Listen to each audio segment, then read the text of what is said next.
پیش کر رہے ہیں، اللہ تعالیٰ ایک ایک ساعت اور ایک ایک لمحہ قبول فرمائے۔ حضور علیہ السلام کا ذکر اہل ایمان کے لیے تسکین کا سبب ہے۔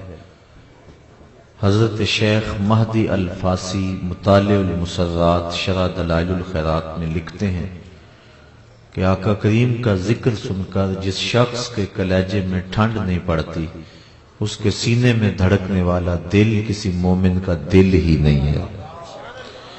یہ ہو ہی نہیں سکتا کہ حضور کا ذکر ہو اور تسکین نہ پہنچے۔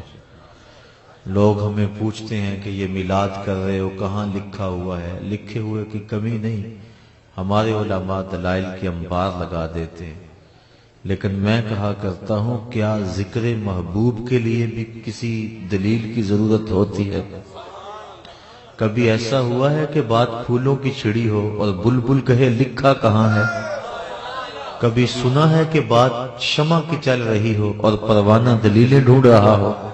اور یہ بھی کبھی نہیں ہوا کہ بات سرکار مدینہ کی ہو رہی ہو اور امتی کو کسی دلیل کی ضرورت ہے۔ محب کے لیے اس سے بڑا سرمایہ ہی کوئی نہیں کہ کوئی اس کے محبوب کا تذکرہ چھیڑ دے۔ اعد ذکر نعمان لنا فإن ذکرہ هو المسک ما کررتہ یتذوع۔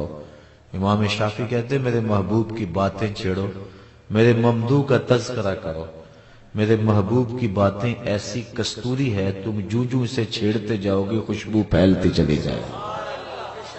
تو یہ ذکر ایسا ہے، کوئی میں نئی بات آپ کو نہیں سنانے لگا، اور آپ سے مجھ سے قبل جو بھی آپ نے سنا کوئی بھی نئی بات نہیں تھی، آپ سنتے آئے ہیں، لیکن یہ چاشنی ہے ذکر رسول کی کہ ہر بار لطف نیا ہوتا ہے، کیفیت نہیں ہوتی ہے، اور یہ حضور کے ذکر کا نور ہے جو آپ کو سر شام سے اس وقت تک نصیب ہو رہا ہے۔ اور حضور کے آنے پر مسرتوں کا اظہار کرنا یہ ہمارے اوپر بہت ضروری ہے، کیونکہ اللہ نے اپنے محبوب کی صورت میں ہمارے اوپر بڑا کرم کیا۔ شیخ کہتے ہیں الانبیاء کلہم الی امم عطیۃ ونبینا لنا ہدیۃ والعطیۃ للمحتاجین والہدیۃ للمحبوبین۔ کہا سارے نبی امتوں کی طرف اللہ کا عطیہ ہے، ہمارے نبی ہمارے لیے اللہ کا ہدیہ ہے۔ پھر وہ کہتے ہیں کہ جو عطیے ہیں وہ محتاجوں کو دیے جاتے ہیں اور ہدیے محبوبوں کو دیے جاتے ہیں۔ تو گویا اس نے حضور کی صورت میں ہمارے اوپر کرم فرمایا۔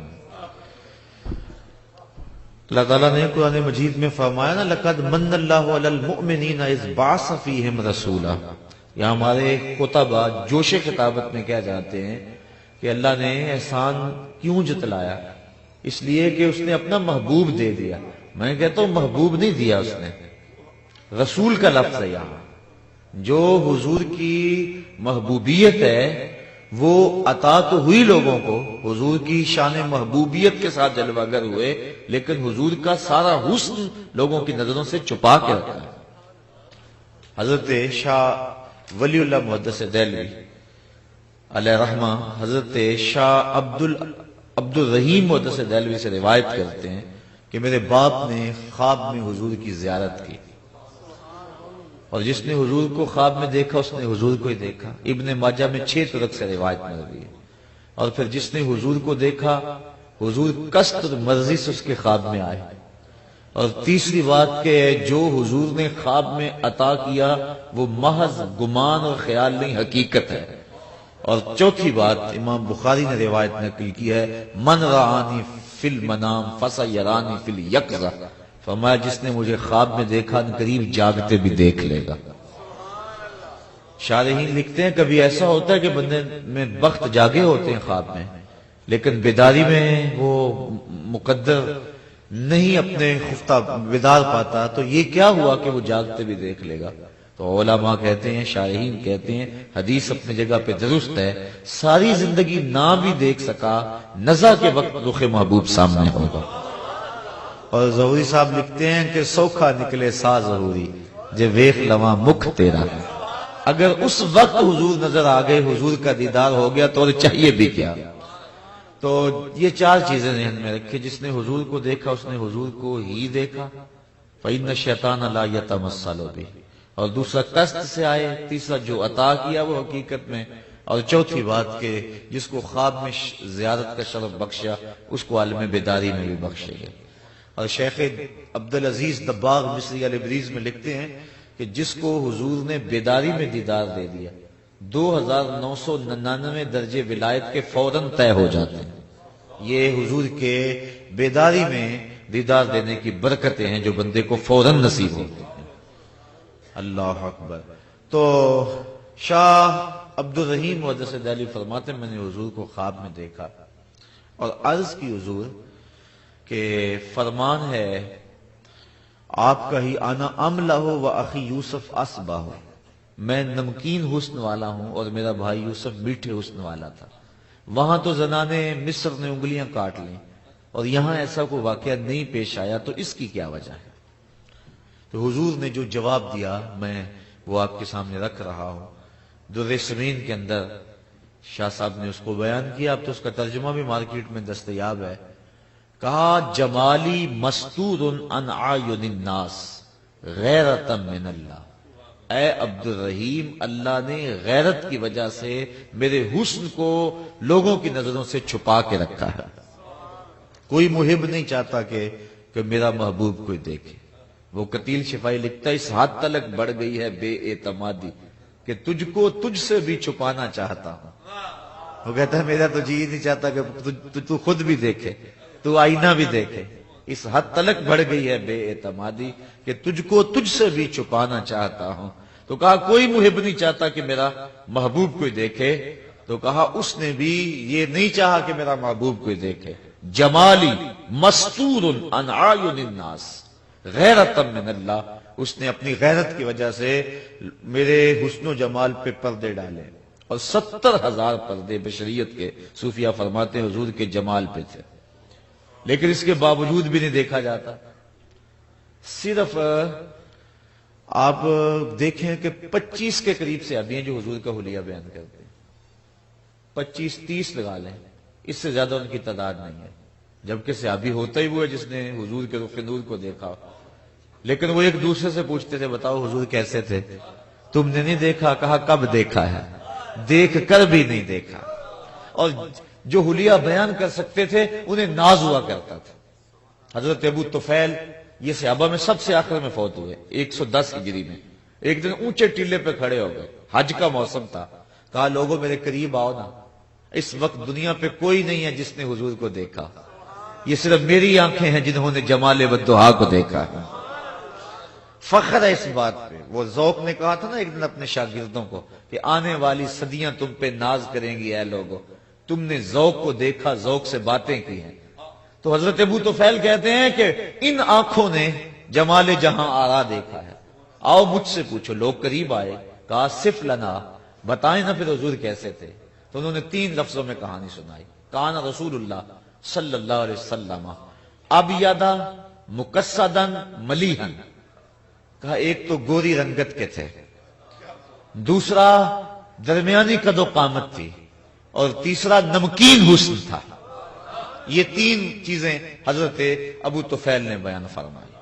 کان رسول اللہ ابیضا مقصدا ملیحا، اور مجھے ابیض سے بات یاد آئی، یہ دادا پوتے کا بڑا پیار ہوتا ہے، اور دادا اپنے پوتے کا کوئی عرفی نام رکھ لیتا ہے۔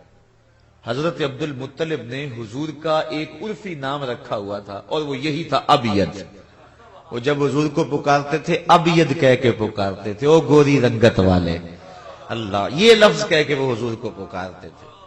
اور حضور کے چچا ابو طالب کے قصیدے کے اندر یہی لفظ ہے، وَأَبْيَضُ يُسْتَسْقَى الْغَمَامُ بِوَجْهِهِ، بارش نہیں ہو رہی تھی، لوگ ان کے پاس آئے کہ بارش نہیں ہو رہی، آپ نے حضور کو پکڑا، 9 سال کی عمر ہے، اور حضور کی پشت کعبہ کی دیوار سے لگائی اور رب سے کہا مالک کس کے صدقے بارشیں نازل کر دے۔